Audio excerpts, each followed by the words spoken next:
নমস্কাৰ ডিজিটেল জ্ঞান YouTube family ফালৰ পৰা আপোনাক সকলোকে পুনৰবাৰ স্বাগতম জনাইছো একচুয়ালি মই আগৰ ভিডিওটোত সাব ইন্সপেক্টৰৰ কাৰণে কেনেকৈ আবেদন কৰিব হেতু দেখাই দিলো কিন্তু এই ভিডিওটোত মই দেখাই দিম যে এবিইউবি কাৰণে কেনেকৈ আবেদন কৰিব সো ফাৰ্স্ট ফাৰ্স্ট যেটো যিসকলে আগৰ ভিডিওটো চাইছে তেওঁলোকৰ কাৰণে হেল্পফুল হ'ব যেহেতু ৰেজিষ্ট্ৰেচন নাম্বাৰটো বা আপোনাৰ যেটো ইউজাৰ আইডিটো হেতু একেটাই হয় সো ইউজাৰ আইডি কেনেকৈ ক্ৰিয়েট কৰিব মই আপোনাক এতিয়া দেখাই দিছো আপুনি এই ইউজাৰ আইডি ক্ৰিয়েট কৰাটো চাই ল'ব পাৰিব নতুবা আপুনি একেবাৰে উজু হয় হলো আপোনাক ইউজাৰ আইডিটো কেনেকৈ ক্ৰিয়েট কৰে হেতু এবাৰ চাই লওক মই দেখাই দিছো আপোনাক আপোনালোকে এতিয়া গম পালে যে এবিইউবি বা এসআই কাৰণে ইউজাৰ আইডিটো কেনেকৈ ক্ৰিয়েট কৰিব লাগে আৰু যেটা ক্ৰিয়েট কৰিলে অলৰেডি মই আপোনালোকৰ আগত দেখাইছো যে এসআই টো কাৰণে এপ্লাই কৰিলো সো ইয়াত একনলেজমেন্টত আপুনি ডাউনলোড কৰিব পাৰিব ইয়াত আপোনাৰ মোবাইল নাম্বাৰ সকলোবিলাক দি থোৱা আছে একচুয়ালি মই দেখাই দিছো বাৰু সো নেক্সট যেটো কনষ্টেবলৰ কাৰণে ইয়াত আপুনি ক্লিক কৰিব লাগিব আৰু কনষ্টেবলৰ কাৰণে যেটা ইয়াত ক্লিক কৰিব কনষ্টেবলৰ কাৰণে হেডৰ একে হয় ইয়াত আপুনি আপোনাৰ কিবা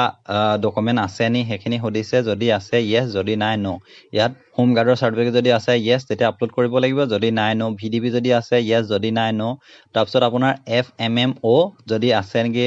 সো আপোনাক এটো হদিছে যদি নাই তেন্তে নো এসপিও কিবা আছে নি যদি নাই নো এনসিসি থাকিলে ইয়েস যদি নাই নো স্পোর্ট সার্টিফিকেট থাকিলে ইয়েস যদি নাই নো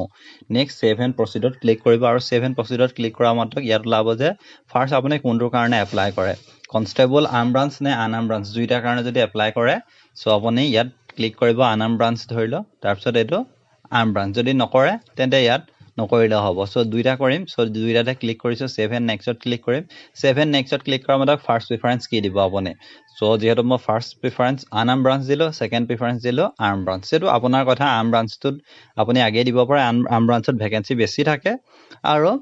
বাকি আপোনাৰ কথা আনআৰ্ম ব্ৰাঞ্চ দিয়ে নে কি দিয়ে নেক্সট আহিলে সেভ এন্ড প্ৰসিড আছে সেভ এন্ড প্ৰসিডত ক্লিক কৰিব আৰু সেভ এন্ড প্ৰসিডত ক্লিক কৰা মাত্ৰ হেডৰ একেই প্ৰসিডৰে হয় আপোনালোকে ইয়াত সকলোবিলাক একেই document caste certificate PRC age proof employment exchange photo signature upload কৰিব লাগিব প্লাস তলত আপোনাৰ যিখিনি ডিটেইলছ খিনি ফিল আপ কৰিব লাগিব আৰু এইখিনিতে মই ফিল আপ কৰি লওঁ তাৰপিছত আপোনালোকক নেক্সট ষ্টেপটো দেখাই দিবলৈ চেষ্টা কৰিম সকলোবিলাক ফিল আপ কৰি যেতিয়া নেক্সট অপচনটোত ক্লিক কৰিব তাত আপোনালোকৰ ইয়াত লাভ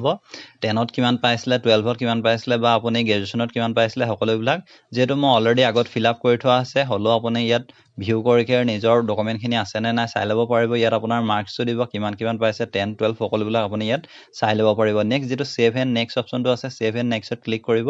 আৰু সেভ এন্ড নেক্সটত ক্লিক কৰা মতক আপোনালোকৰ লগত এনেকৈ ওলাই যাব যেহেতু মই এসআই কাৰণে এবাৰ ফিল আপ কৰাৰ কাৰণে পুনৰ ফিল আপ কৰিব লগা হোৱা নাই যদি আপুনি কৰা নাই তেন্তে আপুনি ফিল আপ কৰিব পাৰিব ইয়াত যেহেতু 7টা so preview for recruitment of 705 for constable UB আৰু 1400 ইমানটা এবিৰ কাৰণে হয় সো ইয়াত যেহেতু তললৈ আহে আপুনি কি সাবমিট কৰিলে ইয়াস আছে আৰু যি নাই কৰা এখিনি নট সাবমিট আছে নেক্সট যেটো কনফাৰ্ম অপচন আছে কনফাৰ্ম অপচনত ক্লিক কৰিব নেক্সট আপুনি যেটো ইয়েস অপচন আছে ইয়েস অপচনটোত ক্লিক কৰিব আৰু ইয়েস অপচনটোত ক্লিক কৰা মতে ইয়াত আপোনালোকে দেখাইলে যে এবি কাৰণে যিখন একনলেজমেন্ট হল হেখন ডাউনলোড কৰিব পৰা হ'ব সো ইয়াত ক্লিক কৰি আপোনালোকে ডাউনলোড কৰিব পাৰিব সো এনেকৈ আপোনালোকে আবেদন কৰিব পাৰিব আশা কৰিছো ভিডিওটো ভাল পালে অতি কম সময়ৰ ভিতৰতে আপোনালোকে কেনেকৈ স্টেপ বাই স্টেপ আবেদন কৰিব লাগে দেখাই দিলো যদি এতিয়াও বুজা নাই তেন্তে আপুনি এসআই ভিডিওটো চাই দিলে হ'ব তাত যেনেকৈ ফিল আপ কৰিব লাগে ইয়াতো হে একেদৰে ফিল আপ কৰিব লাগে সো ইমানে আসলে ভিডিওটো ভাল পালে লাইক কৰিব শেয়াৰ কৰিব চেনেল নতুনকৈ ভিজিট কৰিলে সাবস্ক্ৰাইব কৰিব ধন্যবাদ